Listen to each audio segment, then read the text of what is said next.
and their families here with us tonight. We are proud to dedicate this game to you.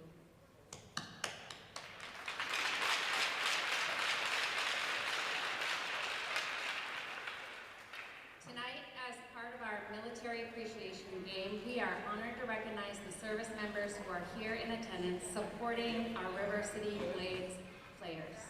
These service members represent the very best of our community and our country, and we are grateful for their service, sacrifice, and support of our athletes.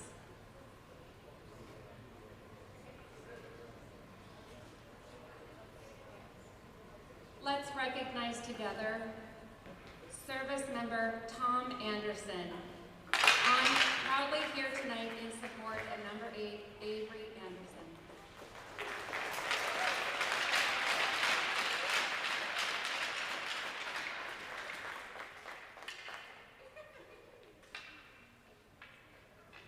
Service Member John Oswagon, proudly here tonight in support of number 9, Kylie Oswagon.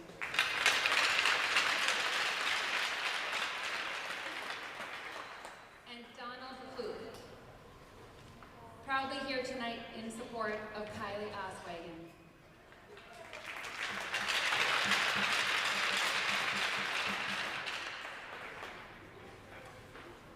Service Member Jenard Law, proudly here tonight in support of Morgan Johnson, number 32.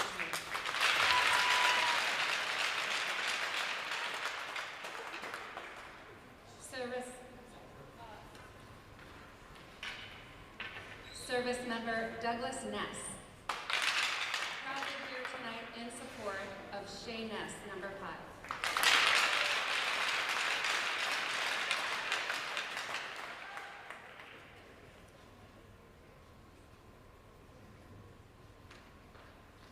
Service Member Tom Pilney, proudly here tonight in support of number 2, Callie Alphins.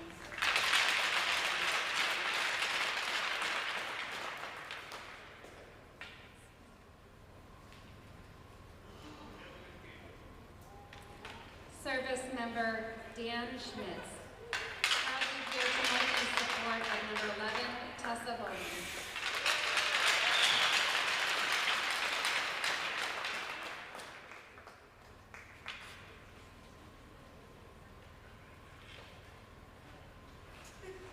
And Service Member Bob Timperley, proudly here tonight in support of number 21, June Semlin.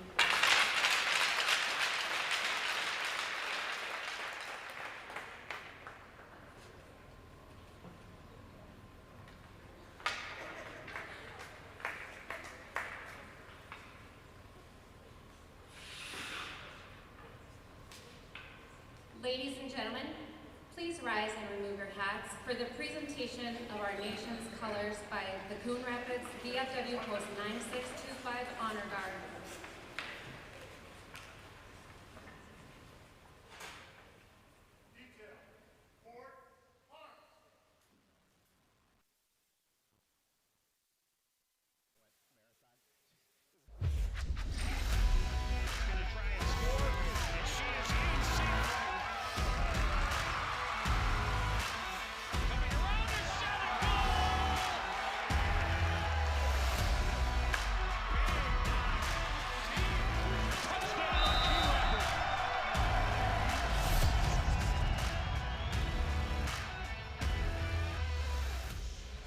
Hello, everyone, and welcome to the Coon Rapids Ice Center for CTN's live coverage of girls high school hockey.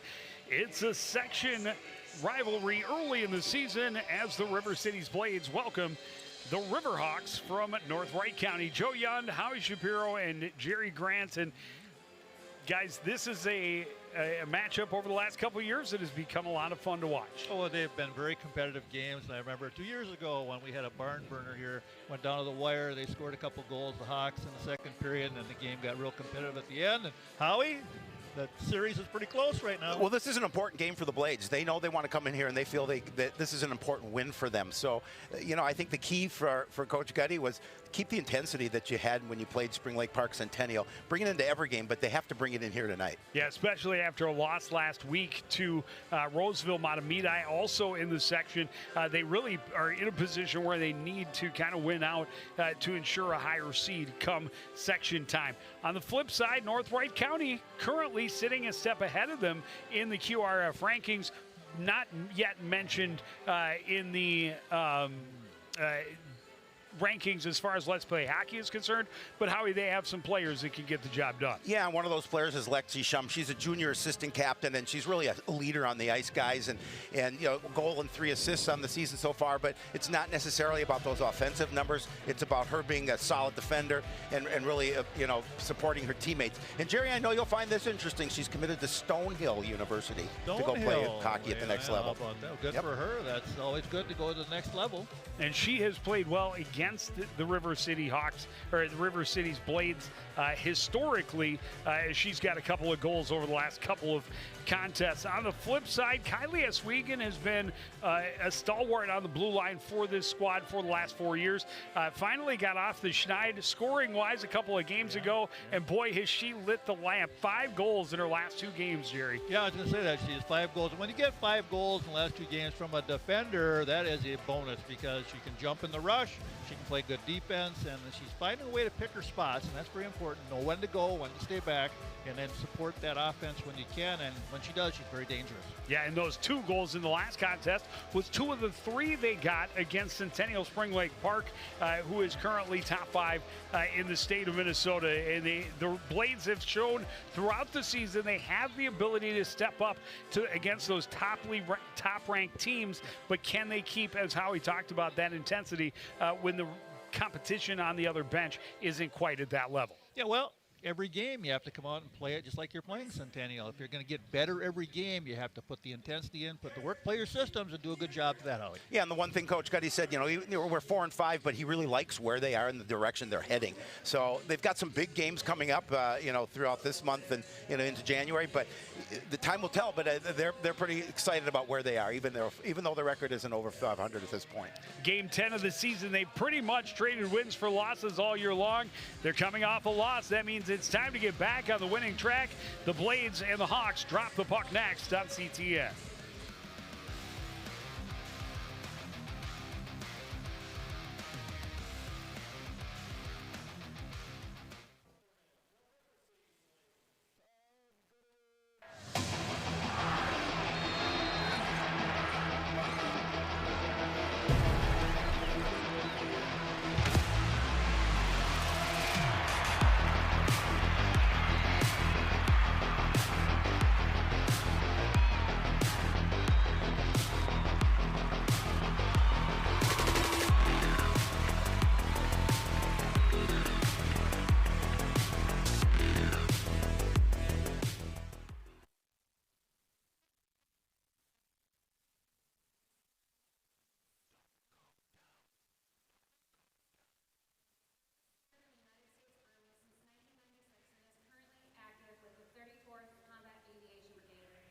In his 29 years of service, he has deployed to Kosovo as part of KFOR, a NATO-led international peacekeeping force, and to Iraq in support of Operation Iraqi Freedom.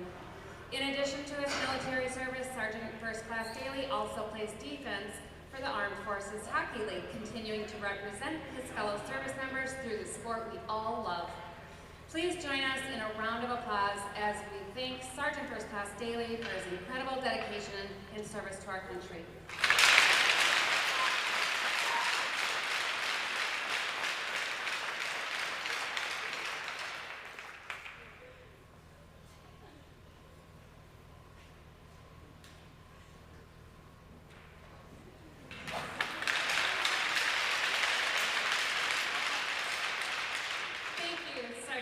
Daly, and thank you to all who have served. We're honored to share this evening with you. Now let's get ready for some hockey.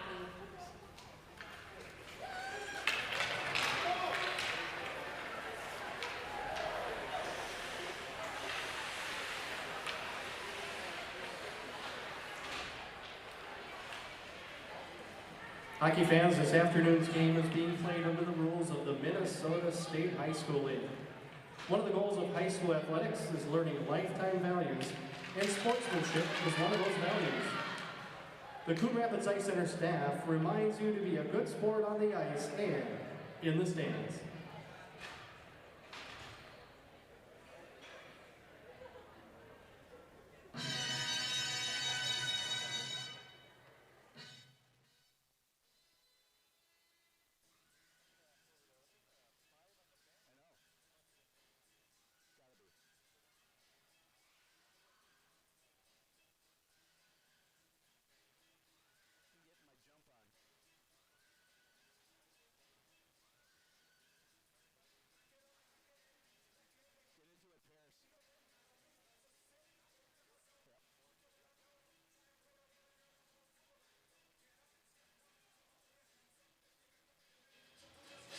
Back at the creek, just about ready to drop the puck between the Riverhawks and the Blades.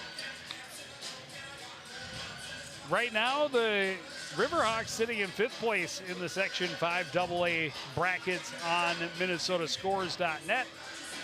River City's just behind them in 6th place, 28th to 32nd overall in the QRF.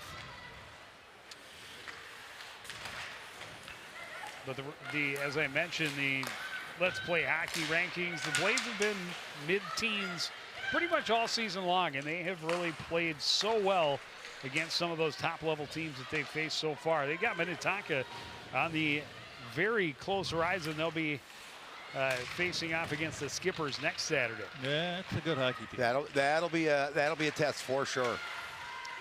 Good step up at the line to keep the puck in Riverhawks territory, reversed behind by Fluharty. Back with it is Heckendorf. Charlotte Heckendorf factoring in nicely for their scoring early in the season. Just a sophomore, she's second on the team with 7 points. A turnover down low. Lindquist couldn't quite reel it in. Trying to recover is Piper Peterson. She's able to get the handle, play it all the way down. Icing waved off as it was touched by a River City's player. Quickly indirect down the boards. Semling couldn't reel it in. Hernandez takes it behind. Her pass out of the reach of Ringett on the far side. River Cities turns it around quickly. Swept back in deep by Bella Lindquist. First one there, June Semling, but unable to win the puck. Shum able to sweep it away. Pops out to center. Put back in by Alphen. Turning with it is Brommer. Plays it to the other end. Lexi Solomon quickly across for Alphen. Fast ahead, deflected into the zone by Semling. Semling in on Shum. Shum turns away, leaves it for Heckendorf. Heckendorf skates behind the net. Gets past the poke check attempt from Anderson. Gets out to center, still with it. Stays on top of it, battling through a bunch of blue jerseys. Plays it down into the corner and gives chase. Tied up there by Oswego. A good pace so far. Both teams moving the puck. Olivia Reed joins the fray for the home squad. Pinned along the boards. Oswego able to kick it free and will start to skate. And then the pass crossed up with Pitson a little bit. Oswego carries into the zone, tipped off her stick, recovered by Anderson, sweeps it toward the front. Nobody there in a blue jersey, but then Anderson able to win it back. Played across the top of the blue paint. Olivia Reed trying to get around Shum. Hawks able to break it out. Heckendorf with speed through center. Gets to the blue line, dumps it in. They are desperate for a line change. That pass did not click. Behind Easton, back at her own blue line is Paula Hernandez. Up the boards. Larson couldn't get it in. Second chance does. Bernovic lets it go behind.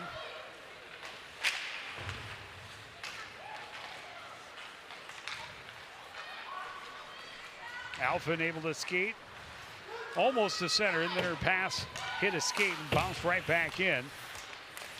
Olivia Pitson got it to Bowden. Tessa Bowden across the red line. Gets around the corner, tried to pass back door. Had Pitts in there. This one fired back in and wide by Solomon. Played back out to center and nearly too many players, and Bernovic wisely let it go. She jumps back on the puck. Sydney Bernovic has thrived against the Riverhawks in her career. Plays it out front, and top shelf goal for June Semling. Yeah, Semling was right out in front, and had just a beautiful feed, and she made Sale count, be accountable for where she was, and she was able to put it past her. Just a really sweet goal. Well, Bernovic made that happen. She was alone. She came in, used her time, stayed wide. They decided not to challenge her on the wide end of the rink.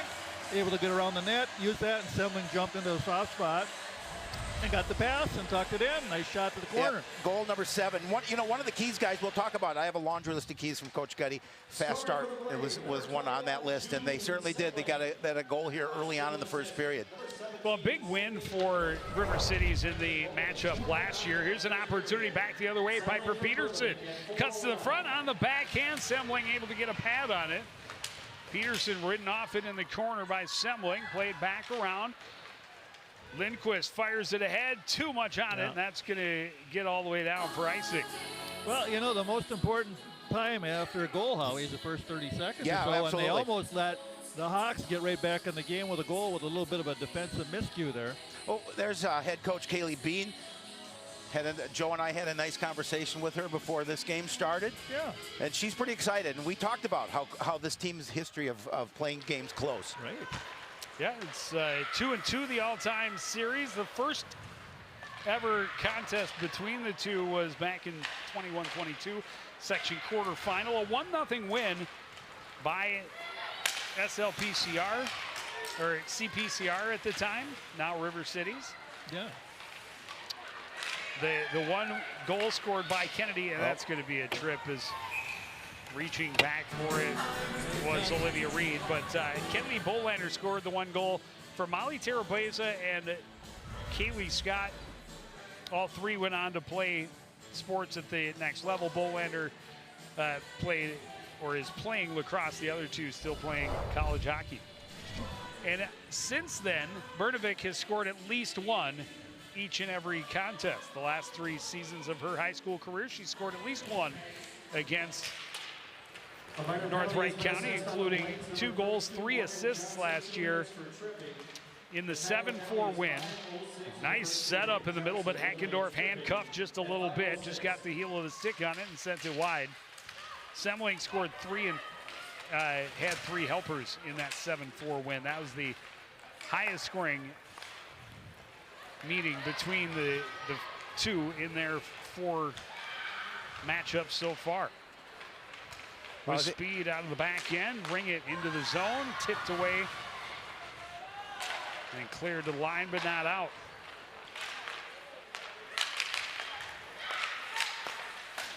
Pass out front, deflected, and a goal. And this one's even on the power play tally for North Wright County. Yeah, guys, I was just going to say how special teams are going to be important tonight, and you saw payoff there for North Wright County, getting a power play goal and an opportunity to just tie this one up. And you know, you can't afford to give those penalties up in this game, because both teams can make you pay. Well, you see here, they moved the puck around real nice, had presence in front of the net, and I was able to get a stick on that as it came across. And that's how you do it. Move it around, get people out of position, and when you put the traffic in front of the net. And put the puck right on your teammate's, right in front so your teammate can poke it in. So ring it to Heckendorf for the goal. Heckendorf picking up her 4th of the season, now tied with 8 points for the team lead.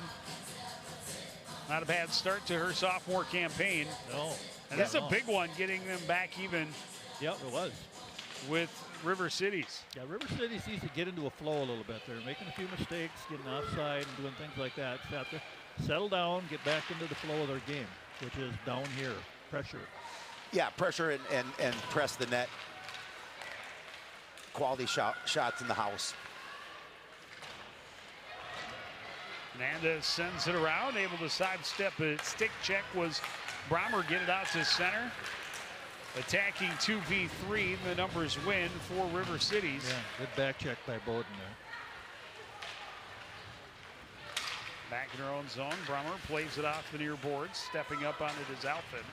Taken away by Larson. She's tracked into the defensive end by Bella Lindquist. Spins the defender down, but no penalty called. Puck comes back to Lindquist, trying to shovel it out front. Bernovic there to support. Comes away with it. Was looking for June up at the top of the circles. Taken away by Larson, who skates to center. Gets around Alphen into the zone. Shot deflected off a defender's stick into the far corner. There for it is Lindquist. Can't get it out on the backhand. Long one comes in. And Bernovic couldn't cover it. Ends up in the corner. And another dump to the blue line that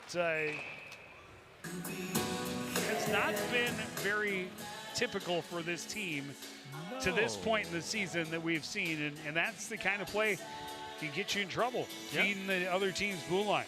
Well, when you allow them to get their forecheck set up and get you running around a little bit, you're not finding open players to come out of that zone as a unit. That gets to be a problem. North Wright County has won their last 2 contests. Before that, a 4-game losing streak, but all 4 are top 20 teams. Yeah, they're in a tough conference. The late. Semling gets it ahead, gets away from Lindquist, and then she's cut off by Morgan Fitch. Little give and go. Fitch has it into the zone. Leaves one. That one's deflected off the post and in. The goal's going to go to Taylin Tollefson. Wow. And North Wright County has a 2-1 lead. Yeah, it looks like it went off a defender's shin pad, and it took a funny bounce, and that's a tough one to save. Yeah, not much Bernovic can do in goal on a situation like that, because you're right. I think it was deflected, but all of a sudden now you're on the road as North Wright County, and you've got a 2-1 lead. Granted, it's early in this contest. Yeah, well, you know, they're open players. The trailer's open there. Have a nice shot on goal, and you'd have to back check, fill the back lane, and start covering those people. Well, and it all starts with Morgan Fitch on the little give and go entry with speed. Oswego had to respect that. She drops it off. Quick shot. Oswego got just a piece of it. It went off her shin pad, off the post and in. Yeah. And just like that, North Wright County has the lead. They're out shooting the Blades 4-2. Yeah, they're just. And they have all the momentum midway through this first period. Yeah, they're just getting out of their zone way too easy. Shum puts it in on goal. Bernovic saves to the corner. Shum has scored a couple of goals in this rivalry over the years as well. Yeah, she's a good player. She's quality, for sure.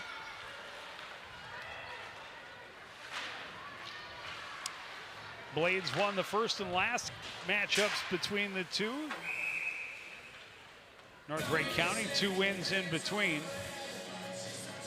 No, and North Wright County is recognizing that, and they want to change the script. Well, the Blades just have to realize this is early in this game, and they can't press, even though they're down 2-1. They're being outplayed early on. They just have to play their game, play disciplined hockey, and you know, just do what they do. Yeah, use their speed. Yep. Easton's shot turned to the corner by the stick of Sale. Recovered there by Anna Pitson. Bowden comes away from the scrum with it. Circles, looking for room, trying to feed out front. That was denied. She's tied up along the end line.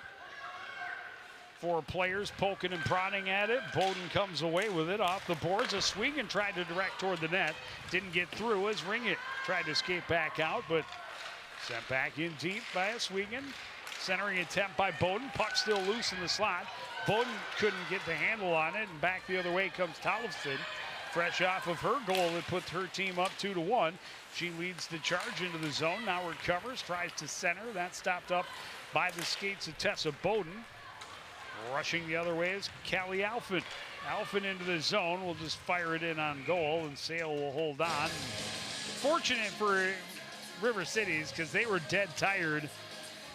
And getting a line change, that was mostly just a dump in to protect their line change. And would have been an opportunity for Sale, but she said, you know what, let's get everybody set, make sure everybody's on the same page. Patience can be important when you have a lead over a section rival. That one went off of The skate of June Semling back out to center. Alphen recovers in her own zone, plays it back to space near side. Semling skates in, trying to cut out front. Shum sweeps it away from her and then ties up there. Larson fires it around on the backhand, poking at it and getting it back in deep. Lexi Solomon, Shum and Semling again in the near corner, and now North Wright County plays it all the way down, just out of the reach of the Swegan, and that will be icing. A face-off in the Riverhawks zone. 6:35 to go in period number 1. Well, Semling has a friend today, Howie. Shum is her buddy for the game. Yep. Well, you know, Coach Bean said we know who we need to make sure that we do not allow score, although June had that first goal on a beautiful shot. Shot from the point, deflected out front by Brnovich. She recovers along the end boards, gets it back out to the point. Cross ice pass was broken up. Semling then knocked it away from Heckendorf, recovered by Larson. She weaves her way through center into the zone, pressured from Brnovich. Coming from behind, puck comes loose and sent right back ahead for Semling into the zone. Brnovich shoots and the save and cover for Sale. Yeah, those are the two players that North Wright County have to keep an eye on, obviously, and a beautiful give and go on that one. And Brnovich put it just right in the breadbasket of Sale. And easy save. Yep. Sale, a nice angle. She comes out here, top of her blue paint. And looking to get it under the arm on the far side. Alphen sends it down and around. Anna Pitson behind, backhanded out front. Tipped away from Bowden. Alphen gets it back to her on the midboards. Up top, Solomon across. Alphen off the head of Sale, a backhander by Bowden up and over the bar. They had an opportunity with Sale being down. Well, and that one stunned her, got her right between the eyes. Caitlin Easton pokes it back in deep, swung around by Sobraski. And the Riverhawks fine just throwing it the length of the ice to get off. Yeah, I'll tell you what, the Pittston, Easton, Bowden line has gotten some problems right now, and they're getting a good matchup, so they just have to take advantage of it and try to get that next goal. Sometimes you get matchups, Holly, that you like, and right now that line is having a good time against the one they're matched with. Just too bad Tessa got a little bit under that and got her stick out in front of her a little too much and then lifted it too high. Yeah, just a great opportunity for her. And well, she knew that the top part of the net was open. It was. Get a little excited, eyes get a little big, and dug a little deep. That's okay, getting the opportunities. Lindquist tied up along the end boards. Brnovich trying to dig it out. Poke free. Brnovich wins it back off the stick of Ringett. Trying to work out front. Turnaround shot and goal for Bella Lindquist. Yeah, she walked onto a loose puck, turned and rifled it top shelf. Yeah, big answer, guys. That was huge for the Blades.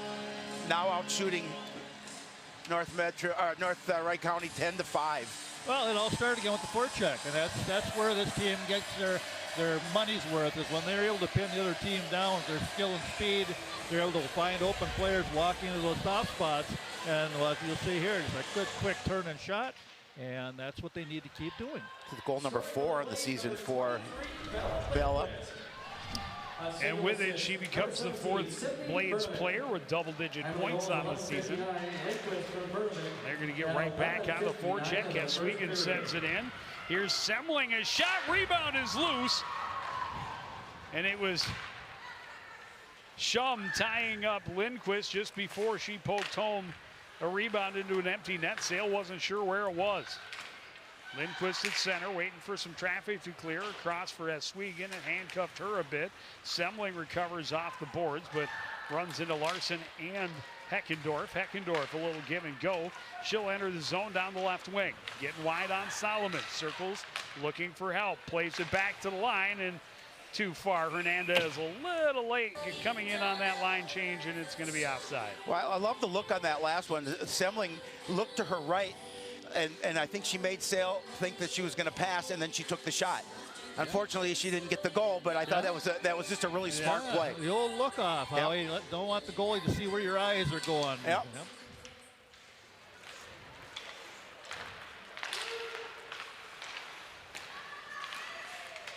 Hawks get the zone. Blades able to turn it right back out. Sent in deep.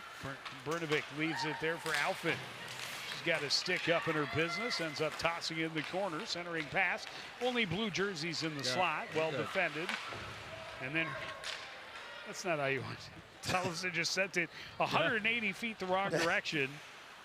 And Cleared the zone for her opponent. And not just past her defender, but all the way back to the defensive end. And now they're having a hard time getting it out. And that will be icing. Well, they're settling in a little better here. Had a couple of rough minutes there, but now they're in a little better flow here, the Blades. You know, we talked about intensity, and Coach Gutterman wanted that. I think when they went down 2-1, they were lacking some of that intensity. I think they picked it up, and now you're seeing them out shooting them 11-5, and then getting that second goal. I think that intensity level came back to them a little bit there. Numbers wins the face-off in the offensive zone. Pitson sends it down. Easton gets stick check. Still battling. Pitson able to play it back out to the point. Shot from the point. Deflected and a big toe save for Sale. Anna Pitson sets it back down deep. Yeah, good structure on the forecheck by this unit. They're doing their job. Oswegan disrupting at the red line. Bowden back in. Looking for room on her backhand. Left it off. Sent back in deep by Pitson. Rejected but held at the line. Solomon sends it, deflects out front, comes in on Sale, and she says, you know, I think I've seen enough. Yeah. Yeah, he said this line here is really doing a nice job. You know, Coach Bean talked about Sale, and this is her first year starting at varsity and how well she has performed over the years. And she's been big for them so far this year, playing the majority of minutes. Yep.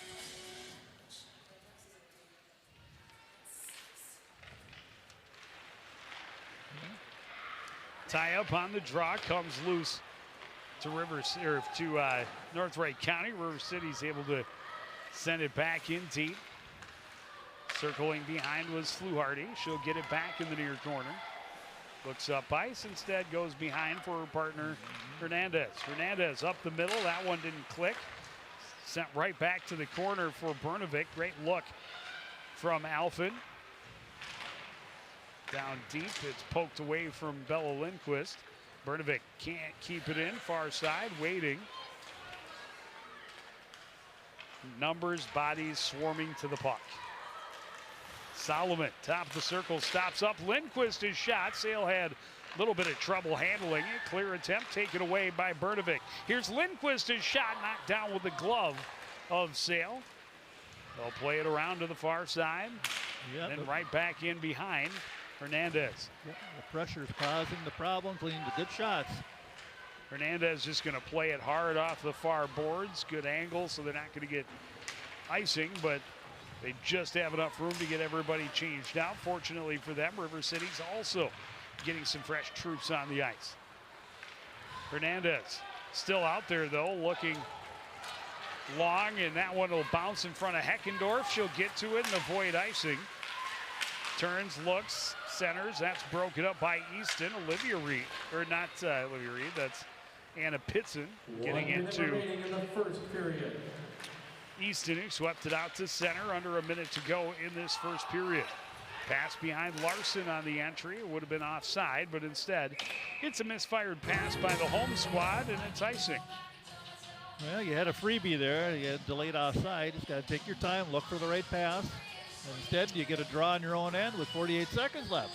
I knew coming in I was interested to see sophomore Charlotte Heckendorf because she's a sophomore and she's one of their leading scorers. But I think what's impressed me most is that patience, the awareness to go draw them to the corner, take a look, and look for that second level of attack coming in.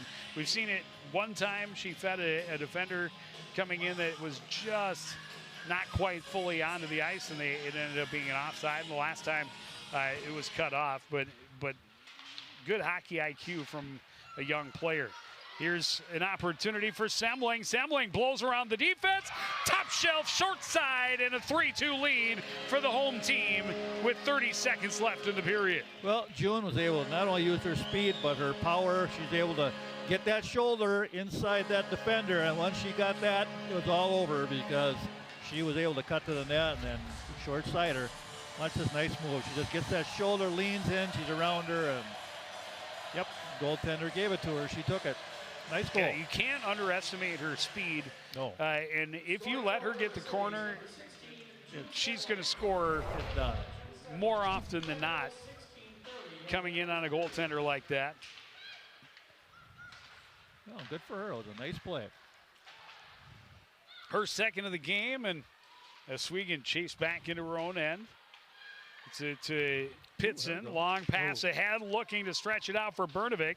She got a touch on it, so no icing. Tried to center, but staying with her was Hernandez. As if she leaves it out and lets June walk into a slapper, that could have been very dangerous before you get to the break.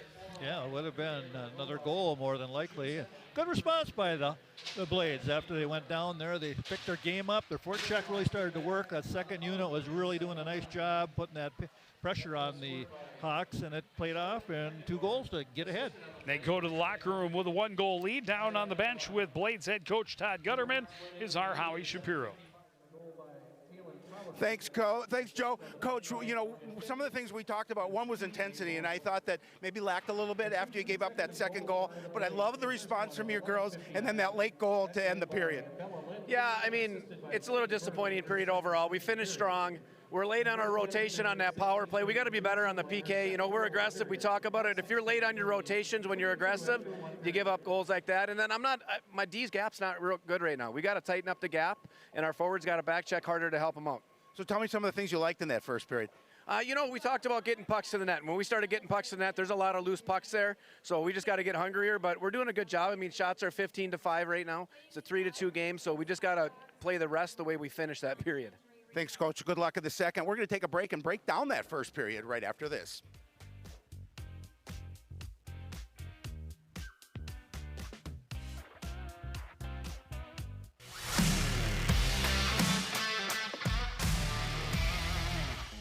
Okay, I have a couple good ones for you, Joe. How do football players stay cool? By standing next to the fans. What kind of tea do football players drink? Penalty. Why can't you play football with pigs? Because they hog the ball.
Back at the Crick, River City's Blades get to the locker room with a 3-2 lead. June Semling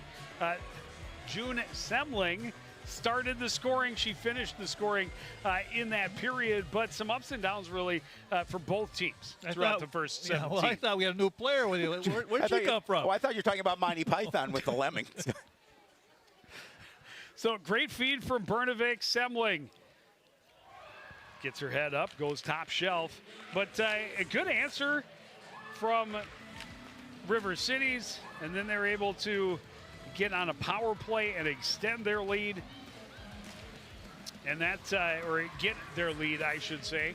And that's big, but then after that, at that point, they led in shots on goal 5-3. River Cities had the last 12 shots of the first period, including that one. You just can't let June Semling walk the corner like that. No goalie is going to really have a chance. No, not at all. And Howie, you know, those 15 shots, how many were in the house? 8. Close, 7. 7. I was going to say 7 at first. That's pretty good when half your shots are in the house in the first period for the Blades. Well, you know, when we talked to Coach Getty, when he was kind of giving the impression, he didn't like a lot what he saw, even though he's up 3-2. And so I was going to ask him what's the word message to the girls, but he already kind of answered that. And so I wanted to see what he liked in that first period. And that's getting shots at the house and getting shots on net, and that's what they did. Well, and again, we go back to the way that they played. We saw game 1 against Centennial Spring Lake Park. The emotion, the effort level that they had in that contest, maybe back up a little bit on the physicality, which was not called in the one that we saw, but was called last week to the tune of 15 penalties or something like that between the two teams. But bring that intensity level to every game. Well, yeah, and they have to. I mean, it doesn't matter who your opponent is. They have to play with that intensity level, because you just don't know who's going to maybe take advantage of you and put a couple goals in, and all of a sudden you're playing from behind. Yeah, well, especially when you're playing against section opponents. You have to show them that next time we play, we're coming after you, and this is how we're going to play hard and fast. Absolutely. Yeah, the Blades are looking for a top 3 seed come section time, and they know they still have a lot of games ahead of them, but they lost 2 very close games to Centennial Spring Lake Park, a team that is likely going to be the number 1 seed, almost guaranteed. And then they lost another tight game to Maple Grove, who is most likely going to be the number 2 seed. That loss to Roseville Matamidi stung them a bit, but they've got an opportunity here. They've still got a couple more ahead of them before the end of the year, and to make their case at the end to be number 3. Hey, it's only December, Howie. I was going to say, there's a lot of season left. Anything can happen, quite obviously. Well, and can they keep the intensity up? That is the big question. That is the question. That's right. They for period number 2. Yep, they found it. Sydney Bernovic, I'm calling it. Sydney Bernovic is going to score in this period. Well, good. She got at least 1 assist in that first period. Yeah, well, she makes things happen. She made Semling's first goal happen, Joe, by carrying that puck in all alone while they're making the line change, and Semling came off the bench and found the soft spot. So last year she had 2 goals, 3 assists. The year before that she scored. So did Tessa Bowden. They lost that game 4-2. And then as a freshman, they ended up losing in overtime out at Moose Sherritt. Howie, and you remember that one? We were on the road for that one. We were on the road for that one, but I want to say that was like a season opener even, early in the year. Could be right. Semling picks off a pass, circles top, looks down, throws one just wide, bounces out front. A backhander by Bernovic is into the net, and just like that, Joe is a soothsayer. I was going to 25 seconds I was going to buy you a Coke if she scored, but it's too bad I didn't get that out before the period started. But a big goal and a tough one to give up for North Wright County here early in the second period. Do it anyhow, Howie. I mean, give the guy a break. Come on. Well, this is just an unfortunate bounce for Sale. Hard off the backboards. She watches it go by, and it's right to Bernovic. I think it was a defender that got, maybe Shum that got a piece of it. A couple of sticks came shooting out, and it skipped up and over. And Sale's given up 4 goals on 16 shots, but she hasn't had much chance at any of those 4 goals. No. They got 3 that have been absolute top top shelf snipes. Yep. Both from Semling, and then also the Bella Lindquist turnaround shot that was in and out before Sale even saw it. And then this one just deflected 10 feet in front, hopped up and over, and not much she could do. And just like that, a 2-goal lead for the home team, and they're strong on the forecheck with that second unit out there, keeping them tired. Hernandez behind her own net takes a look, will skate, and she will be able to exit the zone. Flips it in and gives chase. Oswego rubbing her off along that end board. Easton can't get it out. Peterson holds at the line for North Wright County. Back in the corner, Oswego takes a look. Will send it back for Avery Anderson. Her pass ahead, one touch from Bowden to Easton. Chops her way into the zone. Bowden grabs the bouncing puck, plays it into the blue paint. Comes loose, comes out, and then played out to center. Heckendorf able to win the battle, and then she's going to get tripped up, and Bowden is going to the box. We saw a similar penalty on the Blades Yeah, in that first period. I think it was Heckendorf that got drew tripped that up. penalty Yep. as well. Actually, she scored the power play goal that tied the game. I said incorrectly. They took the lead on the. Correct. Yeah, nice cut across, and when she did that, the stick got in the lane and down the goal. We'll see if they can do the rotation right, Howie, on this penalty kill. Well, now this is where special teams obviously is important. You've got a 2-goal lead. You've really kind of taken the momentum over. Pitson trying to work it out of traffic, got it to Bernovic. She fires it all the way down, and Semling gives chase. And an aggressive penalty kill has kind of been the calling card of the Gutterman team since he came. And that forecheck, Bernovic gets tripped up, and we're going to play 4-on-4 for the next minute 39 seconds. And that's what the aggression does. Puts the pressure on the defense, and they're in a bad situation and leans out with the leg and trips her, and it's a penalty. Well, the last thing on out trailing 4-2 is you do not want to give up a shorthanded goal either, especially, we've got that power out there. Well, it wouldn't be a short-handed goal. And now we get 4-on-4, but before that, yeah. No, But before yeah, that. I see what you're saying. Yeah. Ah. I'll figure this whole speaking thing out sooner or later. Maybe listening things. That too. Solomon's shot from the point, deflected, ends up just wide and into the corner, out to Oswego. Plays it across, walking in Bernovic. Her shot right into the midsection of Sale, recovered by Shum. Shum pressured, spins away. Oh, this is Shum. That was Larson who spun. Shum dancing at the other end and gets a shot in tight. Clear attempt, taken away by Peterson. A shot that Bernovic saves and holds. Yeah, a little bit of a turnover problem there. A couple of those led to a couple good chances by the Hawks, but good saves. Blades freshman goaltender, Elin Bernovic, has had a nice start to her career. She took a heavy hit there at the end, as she had it clearly. She gets it off the face-off, and we'll hold on.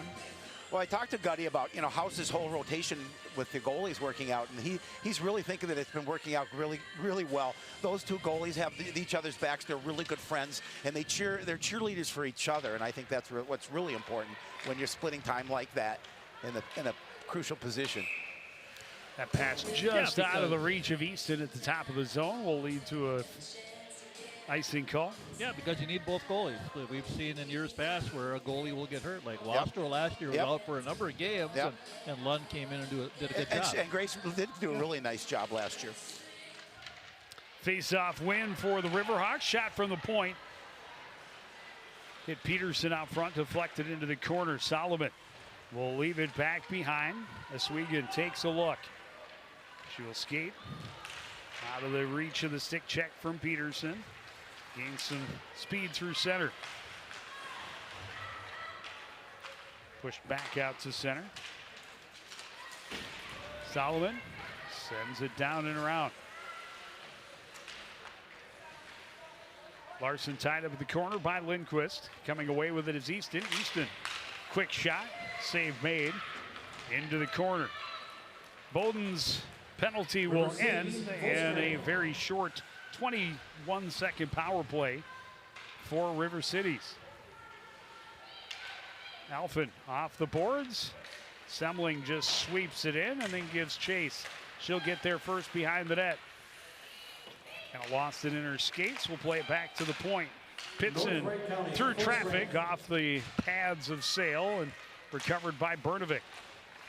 They will get a shot on their very short 20-second power play, their first power play of the contest. Bernovic holds off a couple of sticks, sends it in deep. Semling had it poked past her. Holding along the near boards is Olivia Pitson, sends it in. Behind the net, Brummer will get it back from Hernandez. Hopped over her stick, had to recover. That pass didn't work. Out front to Semling, and fortunate for the Hawks that she wasn't able to settle that down a little easier. Pitson's shot is blocked. Back the other way comes Lawrence. Tried to pass up front. That was tied up, and then sent it towards Heckendorf, and it bounced through her legs. That one deflected off a defender's skate and almost led to a wide open look for Kendall Ringett. Bernovic will fire it back in deep. Fluharty plays it around behind. Hernandez goes cross ice, bounces out to center, gets away from Solomon, recovered by Oswegan. Ringett chases her behind the net. That pass was behind Avery Anderson. Sent down and around by Hernandez. Oswegan back to the near side. Anderson's pass out of the reach of Morgan Johnson. Johnson drops it off. The shot was blocked, comes back to Olivia Reed. Her shot then denied by Sale as Anderson had been knocked down at the top of the crease. This one just played out to center. Hustling on it is Caitlin Easton. Able to get around the defender, played it to the top of the blue paint, and Anna Pitson just couldn't get the redirection. Kick free in the near corner by DeSheen. Covering now Morgan Fitch. She's bumped off and played out front. Bowden couldn't get much on it. It's covered by Sale, and they'll face off in the North Wright County end with 10:23 to go in period number 2. I'll tell you what, when that line's out there, Howie, they're causing havoc in the offensive zone with their forecheck. They're hard on the puck. They're doing a good job tying up sticks, winning battles. And when you do that, these are the kind of things that happen. You get good opportunities. Well, you know, again, shots on net. That's what Coach Gutty talked about. That's one of the things that he said we have to do the most. We've got to get opportunities, and then we have to finish. Peterson tried to dump it in, but it was stopped up, sent across by Alphen.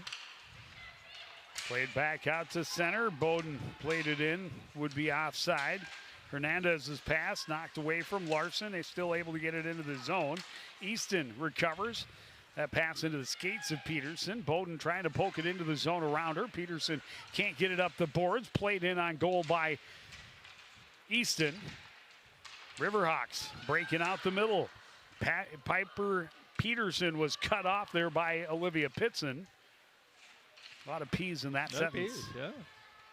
Good thing he didn't add the word puck. Paula Hernandez able to get it out to center. Heckendorf waiting for it at the blue line. Stops up, looking for help. Blue jersey swarm.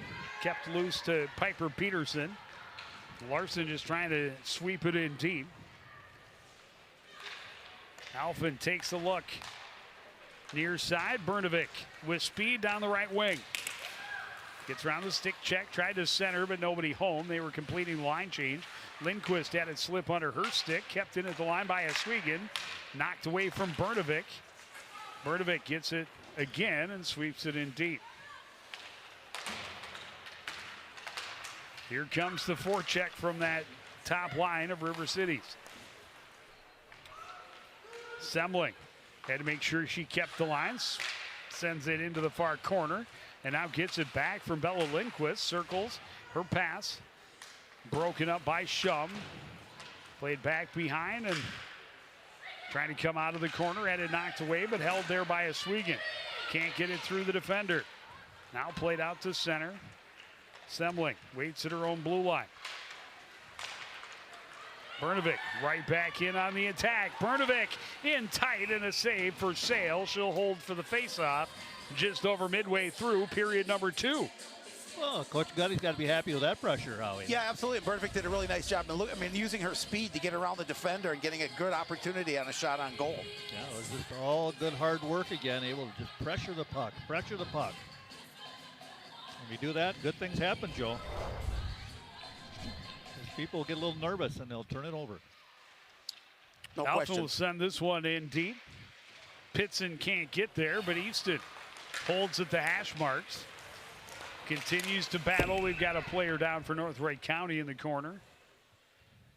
And that will bring the whistle as they gain possession. That's Paula Hernandez. Yeah, hopefully she's okay. Some kind of a collision happened there, Yeah, just out of the scrum. I didn't see what happened, but And they want the trainer to come Jeremy over. Shepard's coming out. Take a look at her. We hope she's okay. Sydney Brnovic with the goal at the beginning of this period, has at least a goal and an assist in this contest, meaning she is double digits in both categories, leading the way with at least 20 points this season. Okay, he's got a little bit of body position, then a little elbow came up and kind of just, she ran into that with the back of her head. So hopefully not a concussion situation. Let's hope not. Let's hope not. But yeah, it doesn't take much when you get hit in the noggin in the right spot. Believe me. You know, like the old days when you got hit with a water balloon right Well, in it's the like forehead. those old days when you and I played football wearing those leather helmets. Oh, you yeah, know, the leather helmet. Yeah, right. those. No face mask. No face mask, just leather helmets. Kind of like a Three Stooges well, situation. Yeah, Right? well, Joe and I played hockey with no helmet. Yeah. And what was it? Newspapers? On Yeah, the shins? newspapers for shin pads. We're not that old. That but, you know. was the norm. I did start my hockey career before the invention of toques, however. Oh, you did? Okay. Yeah, I started on steel blades. Yeah. And then not long into my youth hockey career, the toque came along, and now you'd be hard-pressed to find yourself a pair of steel blades. Yeah, well, I started in the good old days where I wore speed skates at the rink. See, and I started my hockey career on the ice wearing moon boots when I played when I played broom ball. Yeah, you were to the moon, too. Exactly. Don't you remember moon boots? Oh, yes. Yeah, Yes. you would remember moon boots. But they were really comfy. Those were my hockey boots. Yeah. But yeah, you look at hockey skates today, and they are so light and they are so stiff. I know. And the boot, you know, when we started, the boot was just flimsy. It didn't. Yeah, you had a lot. There was no real protection. You needed strong ankles. and not to get hit in the foot. Oh, yeah, I know. That was brutal. Good battle along the boards. Coming out of it is Lindquist. A shot. Brnovic has her second top shelf. And I don't know that Sale saw that one through all the traffic. She did not. Again, good hard work on the forecheck, Howie. Good, nice opportunity. Find that player right in the soft spot in the middle of the rink. And North Wright County did not cover the most dangerous person in the high slot. Yeah, now you're in a tough situation. Obviously, there's still plenty of hockey in front of you. You've got the rest of this period and all the third, but now you're down by 3 goals and you're clearly being outplayed. And Brnovic with just a beautiful goal there. And so you kind of have to regroup, and they have to figure out what they need to do to get back into it. Nice screen there too, Joe. Yeah, I was going to say June may not get a point on that play, but she definitely played a big factor. She took up a lot of room, and when you're that level of player, the opposition knows they have to cover you in front of the net. Yep. That makes your screen twice as effective. But she will get an assist on the goal after all. I like it.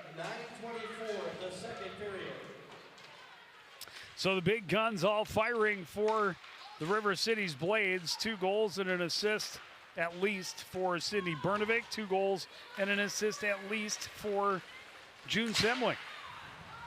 And they have a 5-2 lead here, just under 7 minutes to go in period number 2. A good job. Like you said, you saw Morgan Johnson right there, Howie.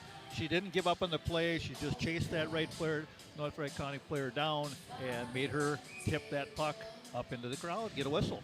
Didn't let her get through the neutral zone. Yeah, exactly. I mean, you know, they're playing really good hockey. Obviously, the 10 shots on goal in this period, just 5 for the Hawks. But they're putting pressure on net, and they're playing really good, disciplined hockey. Heckendorf a nice toe drag and then tried to feed Larson, who was joining her on the rush. Yeah, it was dangerous. And it slipped past her. Tie up along the boards, and puck caught up underneath somewhere as Avery Anderson was on top of Alexa Larson, who was on top of the puck. They said, let's just go ahead and blow the whistle and try to restart play. 2 points for a takedown, Elliot. Yeah. Oh, that was. Yeah, that's what you were inferring. Okay. It was nonverbal. I know. It's hard to Well, read. I was, I didn't know we were playing charades, but let me know next time. I shall. Tie up on the faceoff. Coming away with it is Piper Peterson. Plays it out to the point. Fluharty trying to get it back to her. She has it at the hash marks. Outnumbered. Swings it down low. Heckendorf trying to come out of the corner. Top of the circles. Walking to the center of the rink. Had it swept away by Tessa Bowden. And Bowden will chip it off the boards and give chase. And she did it. Icing waved off as it just didn't quite have enough. Gains the zone. Solomon is shot. Easton got a stick on the puck at the top of the crease, far side, but not able to get the redirect she needed. Riverhawks send it the length, but not enough on it for icing, and Solomon gets it just below the face-off dot. Long pass ahead. Easton one touch. Gives Bowden a great entry out front, and Sale comes up with a huge save, sliding across the top of the crease to deny the Cardinal senior captain. Yeah, it's too bad that Tessa couldn't hold that puck to get it to her backhand, but she was being cut off by a defender because she was able to tuck that right in on the far side. Well, the fact that she did get the shot off and you never know what's going to happen if the rebound comes out. But once again, she gets the corner. Yep. And well, they use their speed. She had some time. Take a breath.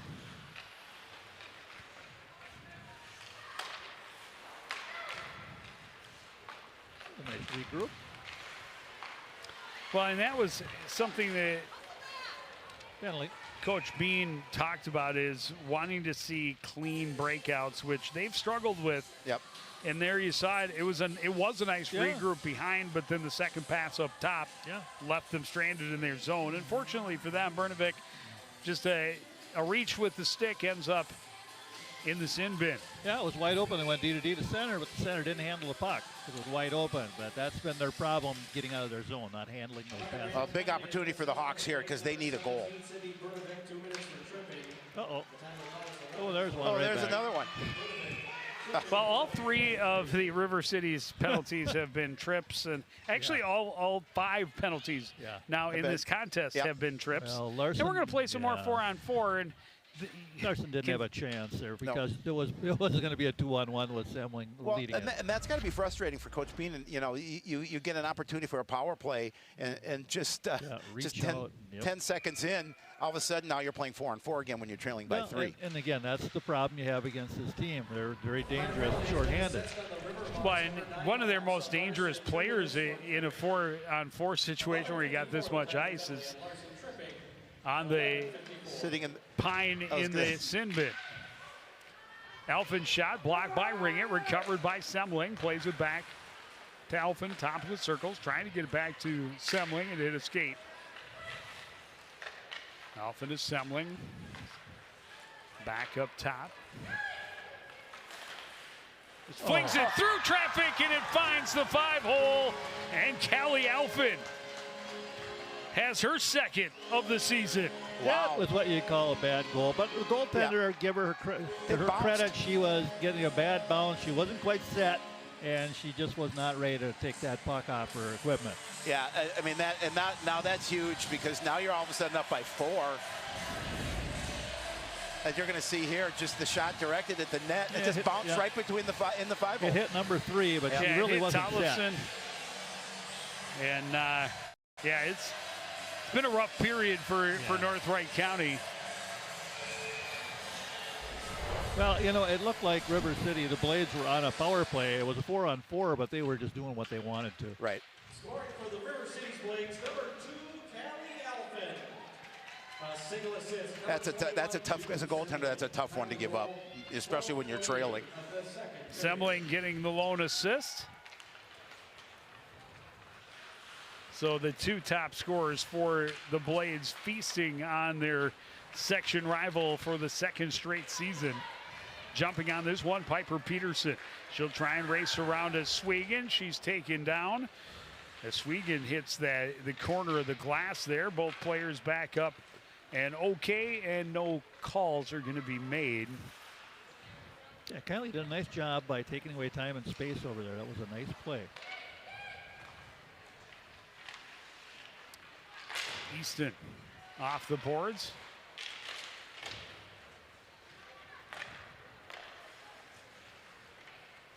Lila Olson out there. Bowden chips it in. Gives chase. Fluharty gets it behind her own net. Plays it around. Stepping in is Callie Alfin. Alfin flips it toward the net again. It's a solid strategy. You even heard Coach Gutterman talk about it in the first intermission. You know, gotta get pucks to the net and see what happens. Right. Bernovic takes the shot. Blockers.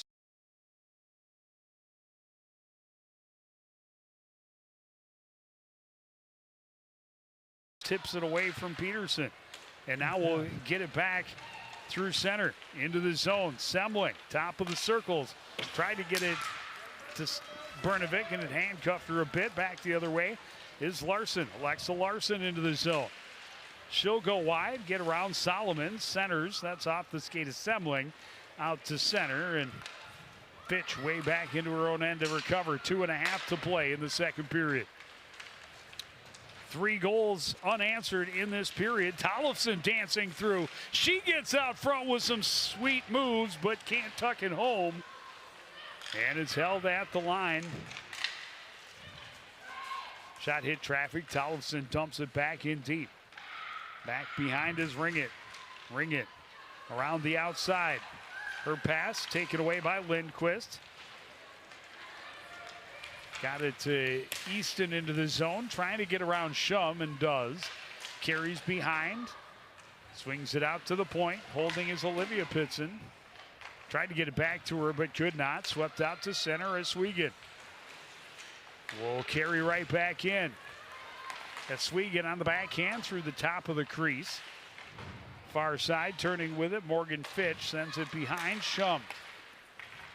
Ahead for Peterson. Peterson gets it to center, stopped up there. Larson tries to play it back across, bounced over Fitch's skate, taken away by Anna Pitson. Her shot, and she scores, and just like that, the Blades are up by 5. Wow, you're talking about what a period for the Blades here in period number 2. They're just really solidifying what they want to do here today, and have taken control of this contest. Anna really did a nice job there. She was able to get to the, again, you get inside that circle with a good angle, you are able to fire that puck, and she's able to get there, load it up, and it's in the net. Yeah, and just fired that one past Sale. And we are hearing the celebration song for the 7th time today, Howie. That's a lot of goals. It is a lot of goals. But give North Wright County credit. They come right on the face-off, and they almost get a scoring chance that goes in. They need something good to happen for them. You know, being outshot now 31-11. Yeah, I was just going to say being outshot 16 to now 6 in the period, but Blades able to get their shots to pay off at a little higher percentage in this second period. Johnson sends it in deep, and it's sent back over the stick of Maria Peterson. Kept in at the line momentarily by Pitson. Ringett at the line, challenged by Oswego, sends it into the corner. And Ringett took a hard hit. She's a little slow to get up in the corner as she collided with Pitson. And back the other way goes Oswego. And they're going to blow the whistle for the downed player. Yeah, for no checking, sometimes it gets pretty physical in girls hockey. That's a good collision. 2 players battling for the puck. I think it was an angle situation as far as how she went in, tied up with Olivia Pitson. Yeah, just lost a little balance and ran into the wall a little hard. You could hear the crash up here, and say hopefully just the wind knocked out of her. But as they say, hockey is a rough game. Well, and I don't know that we've seen Paulo Hernandez back since she went out after the collision at the other end of the ice a few minutes ago. Here's a look at it. 2 players racing for the puck. Yeah, position just sealed her off at the wall. Didn't have any body contact. Just kind of ran right into the wall a little bit here. Just looking at her leg, I don't know if it's how she twisted that right leg in against the dasher, and then with the knee, the way that she kind of got tied up with Pitson. Jeremy's looking at that knee. Hopefully it's nothing serious for her. As always, we hope to not see any player miss any part of their high school sports experience. She's going to have some teammates come out and help her back to the bench. Yeah, hopefully she'll be okay, because losing Hernandez has not been beneficial to them, because she was having a good game. Well, both of them have been around the puck an awful lot here this afternoon. Yep. Still 17 minutes ahead, but you look at Coach Bean, the concern on her face.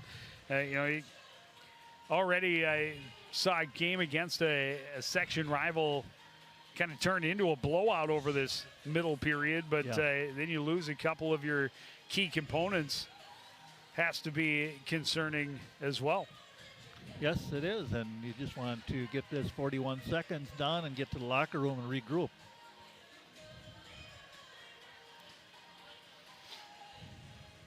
But there's no rest as the top units out there for the Blades.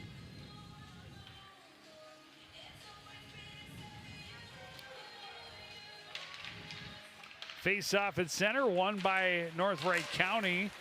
Semling battles for the puck and bullies Peterson off of it, but can't gain control. Lindquist looking out front. Shum doing a good job of taking Semling's stick away. Semling pokes it free right to Bernovic. Bernovic trying to walk out front. Lindquist a chance, point blank, and the door is closed by Sale.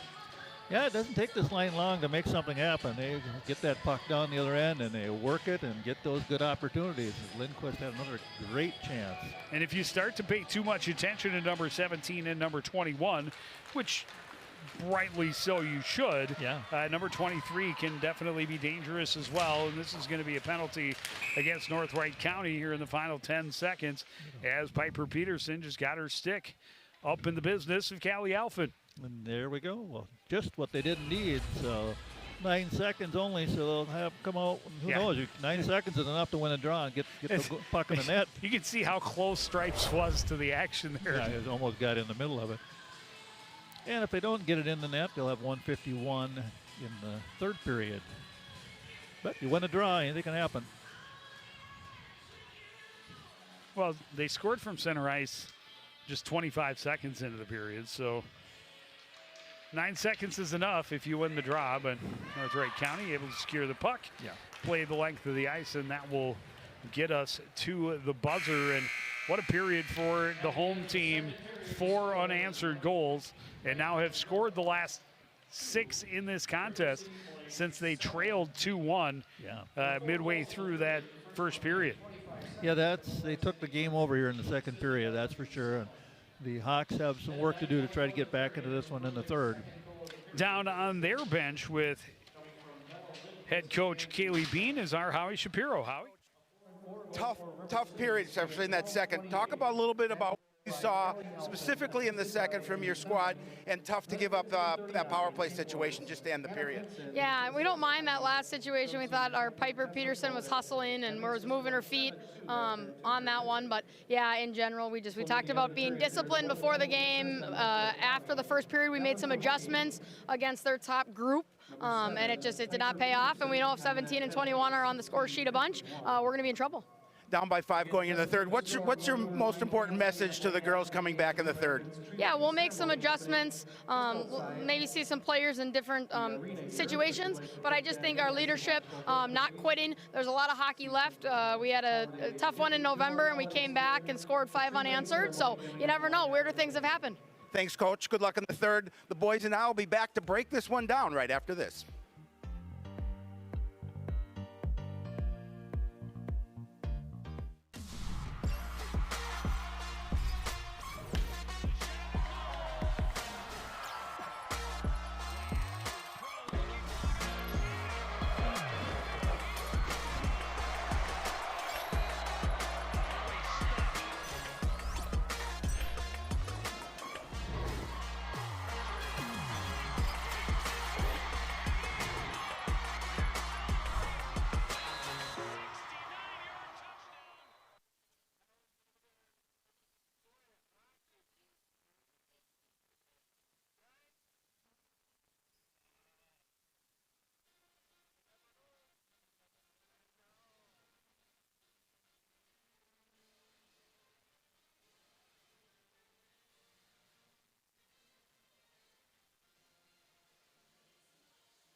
Back at the Coon Rapids Ice Center, the Blades have blown this one open. A 4-goal second period, and Jerry, it started less than 30 seconds in.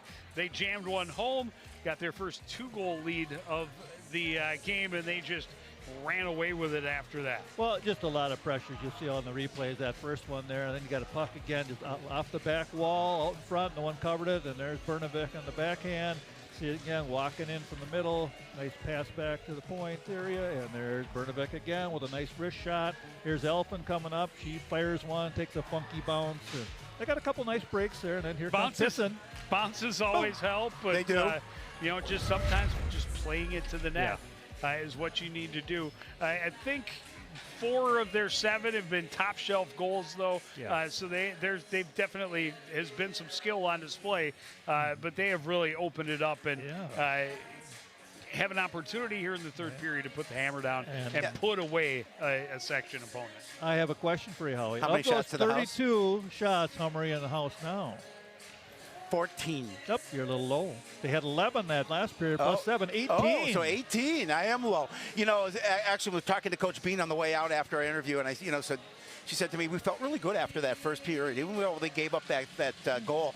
Said, but coming out here in the second, things just didn't go our way, which makes it a little difficult for us to dig out, for sure. Yeah, and it's a really young team for North Wright County, and the things did definitely snowball on them there in the second period. Bernovic gets her first 25 seconds into the period, and they just continued with the relentless pressure. They had the bounces going against them, and then you lose a couple of players to injury, and that just makes it even more difficult. Walking out of the arena, if you look at those 2 players, if they are out for a significant amount of time, that is a much greater loss than whatever the outcome of the contest is for North Wright County. Oh, for sure, because obviously they're going to need those players going down the stretch. I think Hernandez, maybe another concussion, and she had one before, and so an opportunity, for maybe somebody else to step up, but that's totally unfortunate. Well, and it's tough when you lose 2 of your starting defense because, you might have a few extra forwards, but defense, you hate to see any of them get injured. Well, Kendall Ringa was the other is a forward, so but you hate to see any high school athlete, as we always mention, just hate to see any kid miss any part of the high school experience. When I was down there, I heard her say, "I'll be all right." So hopefully she's going to be able to come back. Yep. Okay. Yep. Yeah, she's been both of those players have been around the puck a lot, and North Wright County able to get it in deep right off the hop, but they've got some work to do on the PK. Longest power play of the game so far for River Cities is only 22 seconds. Pitts in a blast on the one-timer. It's held by Sale for the face-off. I love seeing those one-timers. That was a nice shot there. Looked like. Well, and again, they both have been abbreviated power plays because both times they took penalties in the second period, they automatically brought shorthanded pressure and forced North Wright County to get some stick penalties. Whoa, flatten out, there you go. And this is going to be a 5-on-3 as June was tripped up. Yeah. And you're digging the hole even deeper. Well, they usually ring it out there, so she is okay, and that's good to see. I love to see that. But this is exactly how you did not want to start this period if you're the Hawk or one of the Hawks players, coaching staff, or fans. You do not want to give them a 5-on-3 up already 7-2 to start this third period. A minor penalty has been assessed. Alexa Larson has also been around the puck a lot, but again, trying to cause pressure, make it difficult for assembling, and a chop attempt at the stick ended up catching the knee instead, sending her down, sliding into the boards. I thought maybe they might not call it since they were already on the power play and up 7-2, and they never lost possession of the puck as a team, but it was pretty blatant. So a 5-on-3 opportunity. Bernovic circling, fanned on the pass, stays with it, takes the shot, rebound directed to the corner by Sale, and then a clear attempt, stick-to-stick contact, and it snapped on Shum. She hustles to the boards. Shot blocker saved by Sale. And now we're going to have a penalty called against River Cities in the offensive zone. It's going to be for interference as Kylie Swegan knocked the Riverhawks player to the ice. Yeah, you don't want to be doing that. You lose in that your advantage then. offensive zone. No. Exactly. Well, you're still up. You're still on a power play. On a power play, well, but that 5 on 19 3, seconds. you just, Yep. But that 5 on 3 was There you huge. see it out. Yeah. Oh, Yeah. Yeah. tangled up, a little retaliation, and maybe she went down a little bit easy, perhaps. So both number 9s getting getting penalties just about a minute apart. Where's Joel Sipper when there's 2 number 9s in the sin bin? And the goal total in the contest Averages is at number 9. Number 9. So first penalty is over, so we'll play some 4-on-4. It was a 4-on-3 power play briefly for River Cities. Now we'll play 4-on-4, and then it'll be about a minute on the power play for North Wright County, barring any other calls. Bernovic gains control, backs out, takes a look, has some room, over to Bowden, tried to give it back to her. Bernovic wasn't expecting it. Takes it off the board. Bowden steps around a stick check. She's tripped up. Puck comes free to Semling. Semling caught an edge. Topik. Bernovic knocked off of it. Able to play it in deep. The ice is particularly slippery. It's a little bit, a lot of sticks slapping away at people here. Pass attempt taken away by Ringett. She plays it all the way down. That'll be icing. It is the short power play for North Wright County. Yeah, still 42 seconds for them to get it together and get it down into the blade end and see what they can do. 4 shots on the power play for River Cities. Only 1 on the 5-on-3.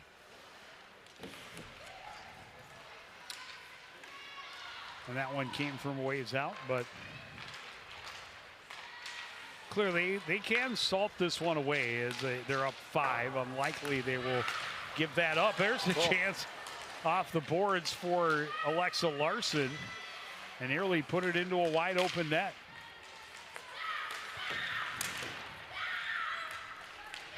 Ring it top of the circles through traffic, and that's deflected up and out of play off the stick of Charlotte Heckendorf right on the doorstep. Nearly knocked it out of the glove of Elin Bernovic. Yeah, just 7 seconds left on the power play. No, Wright County giving a little bit of effort here, Howie. Well, they'll see that did get through on goal. Trouble. Bernovic, Semling racing to the other end. Knocked off it as she entered. Penalty to Oswego is over. Sent back in by River Cities. Shum behind her own net, pressured there by Lindquist. Lindquist jumps on the loose puck at the hash marks, dances away from Peterson, and has it poked free by Larson. Recovered in the corner by Thompson, played out to the, or Johnson rather, played out to the point, hopped over a stick all the way down. Bernovic plays it off the boards. Alfin cross ice out of the reach of Lindquist. Jumping on it is Johnson. Johnson ridden off at far side by Sobreski. Played to the line, good hold. Solid play to the net by Grace Spa, and then it was kind of bobbled a little bit. Spa. A dangerous rebound. Battling again just outside the blue line.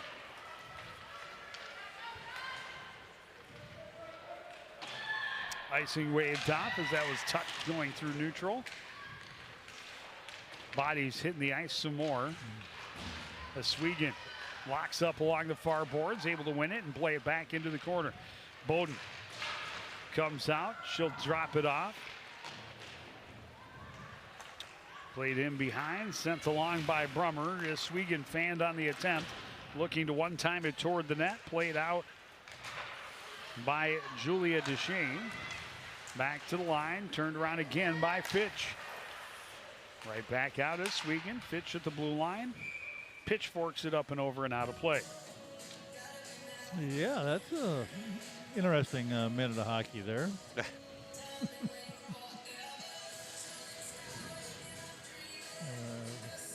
Lucky fan threw the puck back out. Yeah, he didn't get any popcorn for it. Oh. I think that same guy, maybe that played the one out before, he's owed two bags of popcorn. Yeah. Or a hot dog. Maybe that's it. He's saving up. Oh, yeah. You get three Thank bucks, you. it's a hot dog. Okay. Tessa Bowden with speed through center. Into the offensive zone. Gets it right back. Eviter was knocked off her stick. She's tripped up along the far boards. Blame able to get it out to and back down into the River City's end. Swept around by Solomon. Vincent let it get past her. Shum will jam it back into the corner. There's one thing I'd like to see these forwards do more. Instead of skating that puck around the net and then skating up to the point, when you start making the turn, move the puck up to the point. That way the point will be open. Play out front and a one-time opportunity shut down by Elin Bernovic. Tollefson on the doorstep looking for her second of the game. And that is probably the best scoring chance of the game since her goal back in the first period. Absolutely, and that puck coming hard off the boards. No, it's a good thing you Bernovic didn't just hit the open net. covering it. Yeah, there's a little bit of net for her. Ooh, Yep. Careful. Looked like she was firing it wide. Tollefson another chance. Hit her in the head and a rebound chance. Bounced off the crossbar. Good job tying up sticks. Unable to get it out of the zone was Bernovic. Here's Tollefson. She's on a mission on this shift. She'll dump it in deep. Overskated by Alphen. Comes back to it. Now sends it up. But that's just feeding their point. Their shot all the way in on Bernovic. And she says, let's slow down here, ladies. Well, one of the problems you have, Howie, when you're up 7-2, you might lose a little of your intensity. I But the understand. team in the white has gained some intensity. No, they have because, well, with nothing to lose at this point, obviously down 5. They just want to play hard and see if they can at least get some tallies here in period number 3. Yeah, and Quick show 'em. shot off the side of the cage.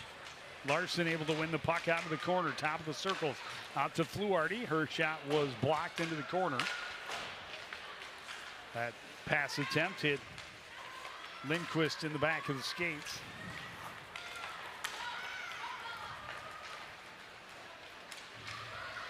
Lindquist races in, down the right wing, stops up in the corner. Nice. Cross ice, Bernovic waits, shoots, glove save by Sale.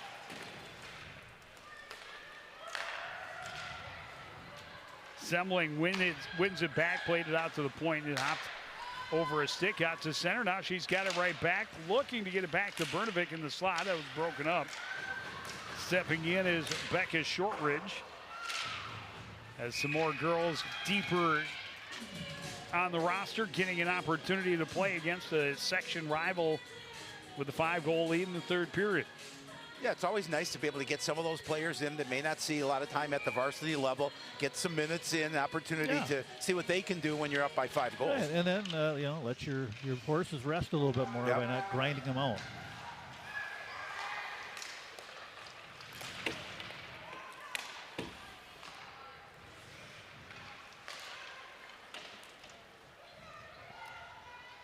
So Sydney Bernovic as a senior, they could see each other in the playoffs again, obviously, as their section rivals. But in 4 contests with North Wright County in her high school career, she has 6 goals and at least 3 assists. I did not do the assist count all the way through. She's been a force. So that's They'll be that's happy to see definitely her leave. Yes, yeah, they it's will. definitely been a thorn in the side of North Wright County over the last 4 seasons and last 4 meetings. Well, she's a very good player.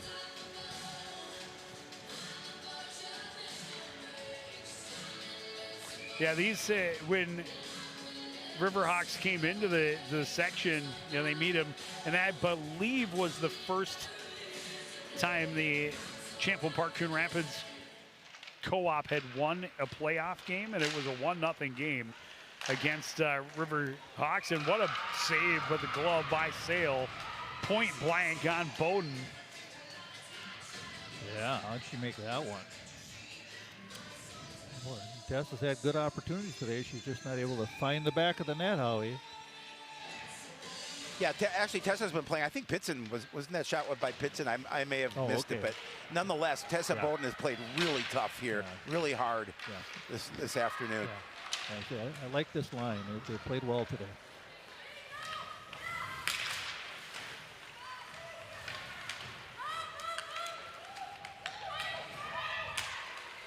That's good. Keep the pressure on. It's always good to see that. Well, and we've seen that a lot. Throughout the contest, both ends of the ice and in the neutral zone, just swarming to the puck. A lot of good support. Tessa Bowden comes in and gets the puck in support there, just as we're talking about it. And then Easton in overlap comes in and gets yet another loose puck as they got tied up down low. Bringing extra bodies usually pays off, as long as you also stay behind the last opposing player. Yes. Cross ice pass taken away by Easton, trying to pop around Piper Peterson. Peterson pops at it. Alexa Larson has a chance. Held along the line there by Solomon. Larson will play it behind Shum. Out of the near corner, we'll just flip it out. Heckendorf trying to catch it on the run through the neutral zone. Springer for a breakaway instead. It's icing, but it allows the Riverhawks to get some fresh legs on the ice. Well, that was a good idea. I think that would have been a nice thing for them to try a few more times earlier to take care of some of that pressure, spring it forward, try to loosen that forecheck up. Well, very rarely has a defender had the puck with that much room to get her head up in the offensive or in the defensive end. Yeah, that makes a difference. Because of the forecheck from the blades, but Heckendorf has been impressive. As again, when you consider just a sophomore, she does a lot of things nice and checks a lot of the boxes for a player that will be dangerous for years to come. This one bounces free, and Brnovik able to scramble to a little snow angel in the crease and cover it up. Well, there's a lot of empty net. I see what the goaltending coach is going to be able to do for a little bit of practice for Brnovik and handling that puck off that back wall and make sure you stay in your net. Try to stay on your feet. Once you're on your side, it's swimming time. Does make it more difficult to gain control. Brnovik had that pass just out of her reach. Hawks turn it back into the Blades end. Alphen circles with it, takes a look. Back near side. Brnovik was tied up. Chopped off the boards by Rowan. Blades able to maintain the zone. Brnovik looking. Her pass broken up. Tollefson got a stick on it. Semling recovers out to the point. Played across. Here's Alphen. Into the top of the slot. Backhand chance by Semling. Sticked away by Sale. Fired around by the Hawks.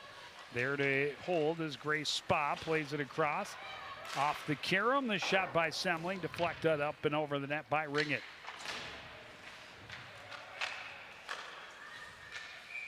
With a name like Ringett, she was kind of made for the ice. Yeah, absolutely. Oh, yeah, the old game of ringette. Well, they used to push the old donut on a stick. Yeah, and that's is obviously used to be, it has gone the way of the dodo, essentially. Used to be girls hockey, really. It was, did you say donut? Did you say donut? Yeah, it was like a donut on the ice. It was a ringette, stick. yeah. It was a little ring. All right, not familiar.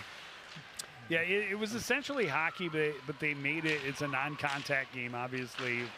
You play with a ring, and the object is very similar, and it essentially gave girls the opportunity to play on the ice of games similar to hockey. Yeah, right. And as I mentioned, it's kind of gone the way of the dodo as girls hockey has risen, and hopefully will continue to rise in popularity along with hockey itself. I know both sides struggle with some numbers, and it's holding its own. At least it's still going.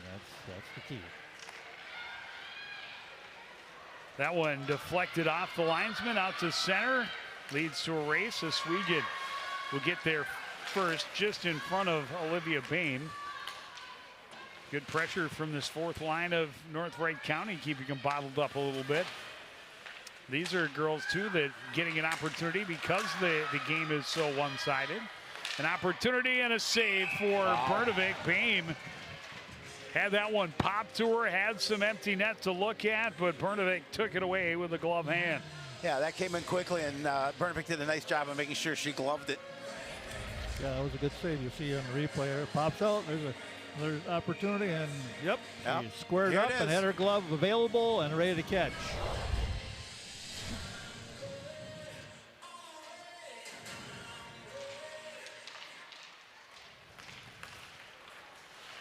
Lexa Larson able to win the puck back, but now knocked away from her out to center ice. Fitch chips it back in. Solomon, first one there for the Blades. She's chased behind the net. Heckendorf comes away with the puck. Heckendorf on her backhand, tried to leave it for Fitch, taken away by Bowden. Bowden in on a breakaway. Alone to the backhand and a goal! I'm happy for Tessa. She's played so hard here today to be able to get that goal. Just a beautiful job on the breakaway and go to the backhand. And she went to the backhand. And she did. How about that? I like That's it. Right. That's right. Got the goalie to commit, and then, wide open net, tuck it in. Nice move. And that will put us to 6 goals, and once the puck is dropped, it'll go running time for the final 4:39, unless the Riverhawks can find the back of the net. Got her to commit, went down, and yep, that was done. Well, the Riverhawks have played a good period up to that point. Just a bad break. Yeah, Tessa scored in each of the last 2 games we've been at. Oh, there you go. And we'll have to see how she does without you around, because we won't be both of her broadcasting goals for a this while. season Yep. have come on CTN. Okay.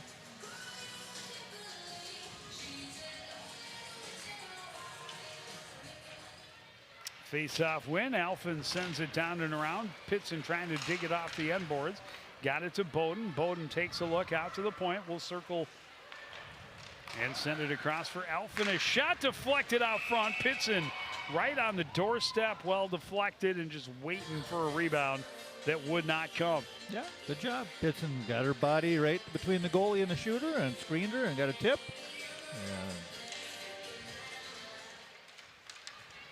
And Anna's just a sophomore, so good news for the future of their program. Tie up, a couple of bodies going into the boards. That was Tollefson and Bowden, both able to pop back up with numbers, but that one bounces off of the stick of Pitson into the zone. First one there is Addison Rowan. She plays it around. Tollefson digs it off the boards. Her pass skipped away from Lawrence and is sent right back in. Shum behind her own net. Pass nearly taken away by Bowden. Tollefson chipped it off the boards. Ringett was looking the other way. Semling back at her own end. Gives it to Oswego and waits for it. Bowden tipping it, looking for Semling. Easton trying to get it back to her. It was deflected by the defender and ends up in deep. Semling pressuring on the puck there. Will win it and come out of the corner. Plays it across the shot. For Shea, Ness was blocked into the corner. Ness with it again, trying to center. That was broken up. Then another turnover. Brnovik trying to dig it free. Ness had an opportunity, and that puck bounced off over the stick of Brnovik. Tried to swing it a one-timer. Brnovik and Ness collide out near the blue line. Get it out of the zone, and Piper Peterson disrupted by the poke check. Right back on the attack. Becca Shortridge. So regain, try to play it out front. That was denied. Brummer looks up ice. Her pass deflected. That got out just ahead of Avery Anderson, poking it back in. And that will be icing as they tried to get it to Heckendorf, and she was bumped off just as they got near. And after a first period that went back and forth, and it looked like North Wright County was really going to battle with them to the end. In the last 2 periods, it has been all River Cities. Give North Wright County some credit. They did have some good opportunities at the first part of this 3rd period. But over the last handful of minutes, River Cities is, again, taking control, kept the puck down in their offensive end, and just limited the time of possession for North Wright County as we get down to the final minute of play. In the third period. Yeah, I mean, these second and third periods are A chance and a goal for Kelly Elfin. Her second of the game will make it 9-2. Again, just upstairs again. came in, took away a pass, and put it upstairs. I didn't even see when they put put Ellie Dwindle in the net. Yeah, they did make that change. I wasn't so sure. I did see the different number in net, but Turnover and just a great goal. Yep, right up on the upstairs. Yep. Up over the blocker. Well, she knew that her first one tonight was kind of fluky, so she wanted to show she can be a goal scorer. Oh, and they just give one right back. That was on a tee for Kendall Ringett, and into a wide open net. She had puck come to her stick, and she looked up, and there was 24 gaping square feet. There goes the net. buzzer. Yeah, just in time at the end of the buzzer. Yeah, you know, in the scheme of things, it doesn't mean anything, but you hate to give up a goal like that, you know, at the end of this game, obviously. But well, you got to apologize to your goaltender because it's going to hurt her saves percentage and her goals against. Yeah, exactly.